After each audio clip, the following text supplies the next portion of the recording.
saya lagi nunggu Pak Nugroho atau teman saya di Prancis ini belum masuk ya. Sebentar saya telepon dulu. Ini jam berapa nih? Pulang kerja. Oh, ini harusnya sudah pulang kerja nih dia nih. Masih di jalan, Mbak. Masih di jalan. Jalan kali ya. Oke, nggak apa-apa deh.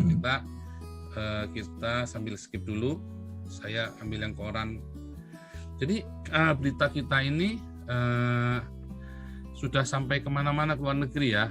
Termasuk kemarin ada DW itu Deutsche Welt ya, Deutsche Welt yang di Jerman.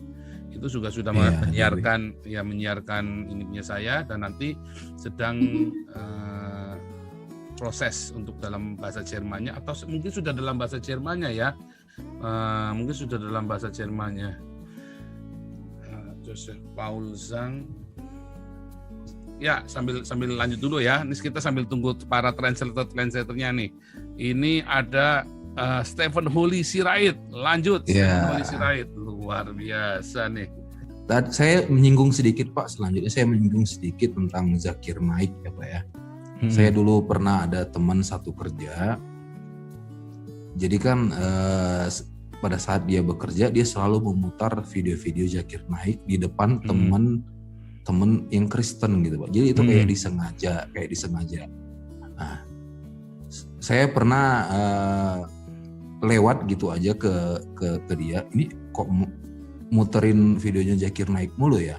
Nah, terus saya ngobrol lah sama dia. Kamu tahu nggak, Zakir Naik pernah bilang bahwa bumi itu berbentuk seperti telur burung unta. Kamu percaya nggak itu? Zakir Naik pernah berkata seperti itu Pak. Nah, saya mainkan logika dia. Kamu pernah nggak dengar Zakir Naik ngomong seperti telur burung unta? Bumi itu bentuknya seperti telur burung unta. Nah, terus dia bilang, ya saya percaya. Kok kamu percaya?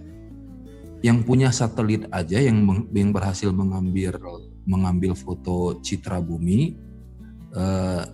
itu bukan orang-orang dari kalian, itu udah orang-orang dari Amerika, orang-orang Eropa, orang-orang Jepang. Terus kamu bisa percaya gitu aja apa yang dikatakan Zakir Naik? Nah, disitulah otaknya udah mulai berpikir Pak. Jadi sebenarnya untuk menjelaskan ke saudara-saudara kita dari Muslim ini sebenarnya sangat gampang sekali Pak. Tetapi dari orang-orang Kristen sendiri sebenarnya banyak Pak jemaatnya yang kurang memahami. Ini jujur saja, yang kurang mendalami ilmu agama, bukan ilmu agama sih, ilmu iman kita sendiri Pak.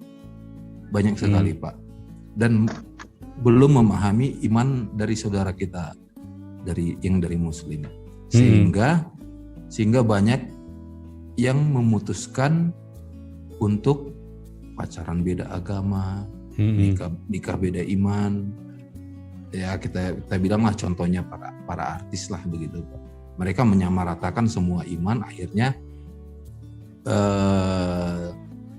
mereka memutuskan untuk pindah iman karena menurut mereka semua iman sama saja dan tujuannya ke satu Tuhan gitu Pak. Bagaimana menurut Bapak?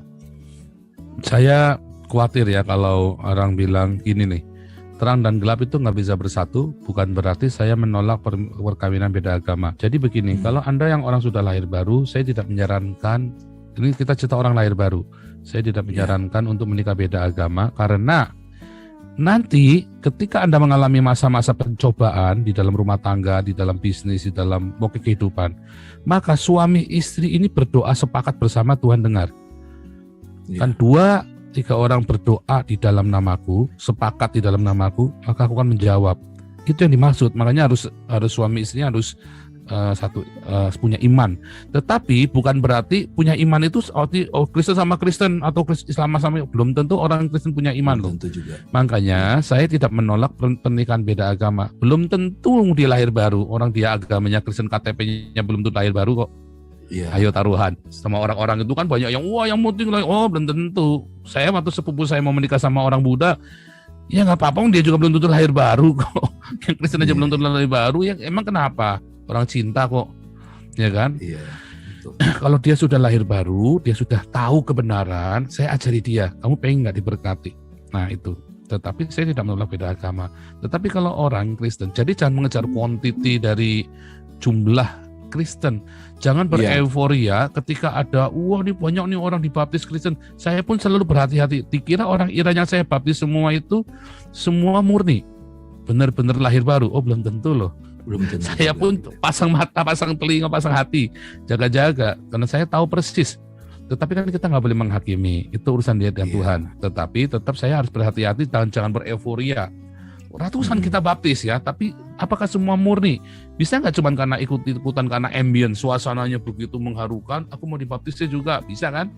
Tapi apakah dia benar-benar Yesus? Belum tentu. Tetapi kan kita nggak bisa menghakimi dia. Makanya disertasi saya itu Conversion Insight, tetapi yang orang-orang imigran ini, fenomena imigran ini. Saya sudah sedang susun ya, proposalnya itu sedang saya susun semuanya tentang fenomena imigran ini. Menarik sekali. Ini saya cuma baru bikin riset awal aja ya. Contoh itu menarik sekali. Ya, definisi kelahiran baru apa mereka sama sekali nggak ngerti. Jadi mereka kan belum keracunan dogma. Jadi jujur. Relatif lebih jujur buat saya dibanding dengan di Indonesia karena ada banyak sekali konflik ini ya, ada banyak sekali kepentingan.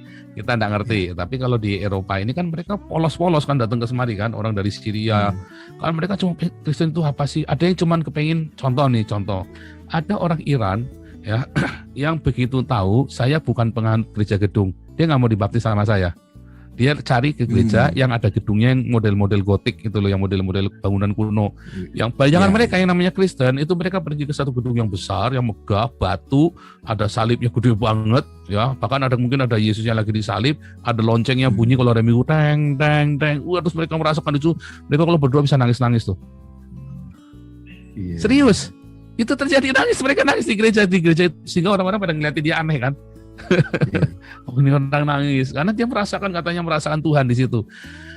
Saya nggak mau menghakimi itu Tuhan ilusi segala macam. Pokoknya dia dalam perjalanannya dia baru nyampe situ ya saya biarkan saja. Tetapi orang-orang yang saya muridkan itu kan di YouTube saya ada ya pemuridan Iran itu kan judulnya Sermon in Parsi. Nah itu saya muridkan orang-orang Iran dalam grup-grup kecil. Satu grup itu 20 orang, ya 10 sampai 20 orang. Kita itu ada 8 pemuridannya, ada 8 kelompok, 8 kelompok orang-orang Iran dan ada yang kelompok campuran orang Turki dengan orang macam-macam ya, orang Turki, orang Irak, yang mereka berbahasa Arab. Nah, satu berbahasa Parsi, yang berbahasa Parsi ini belum mau kumpul sama yang pakai bahasa Arab karena mereka saling curiga, mereka konflik politiknya dibawa kemari. Jadi itu memang itu mereka tantangan. Ya, itu tantangan buat saya sekarang, buat kami para pembina ini kan, dan juga gembala-gembala yang mengembalakan mereka, yang tadinya jemaatnya 20 orang sekarang jadi 200 orang lebih itu kan, gara-gara kita panen rame-rame dia gembalakan. Dia juga tantangan sekarang karena ada gap antara orang yang berbahasa Arab dengan berbahasa Parsi. Itu gap itu berasa banget, begitu kemudian berasa langsung nggak enak aja pakai suasana itu. Dan itu lagi kita terus atasi itu.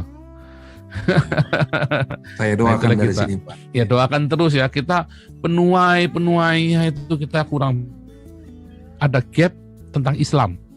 Jadi teman-teman yang ex-Muslim ya, kalau Anda terbeban, Anda berdoa, bolehkah ke Eropa? Karena ada gap antara ada gap dari orang-orang Eropa ini yang dengan imigran-imigran ini, karena pemahaman mereka kan Muslim. Di satu pihak ada Islamofobia, itu harus diakui ada, tapi di satu pihak ada yang sinkretisme. Itu yang tadi bilang semua Tuhan sama itu tadi, yang ada itu tadi. Saya lagi melayani seorang gadis yang menikah sama orang Maroko di Berlin. Ya mereka itu gara-gara jadi gini, itu sekarang udah divorce mereka ya. Mereka kumpul kebo sebelumnya, bukan menikah resmi, tetapi saya tanya waktu itu, bagaimana dulu waktu menikah? Kenapa kamu teman Yahudi? Kita kan nggak ada hubungan apa-apa. Kita hanya semen level, hanya apa namanya Zusammenleben gitu kan, hidup bersama saja. Terus dia bilang, Oh ya ya udah kalau gitu nggak masalah, kamu bertobat saja.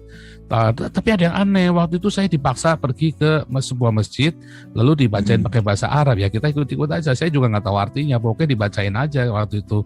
Nah, saya bilang itu kamu harus dibaptis ulang, kalau kamu itu namanya syahadat, kamu harus dibaptis ulang. Wah, dia nggak ngerti, dia bingung. Iya, kamu sudah menyangkal Tuhan Yesus. Tapi kan aku tidak bermaksud demikian.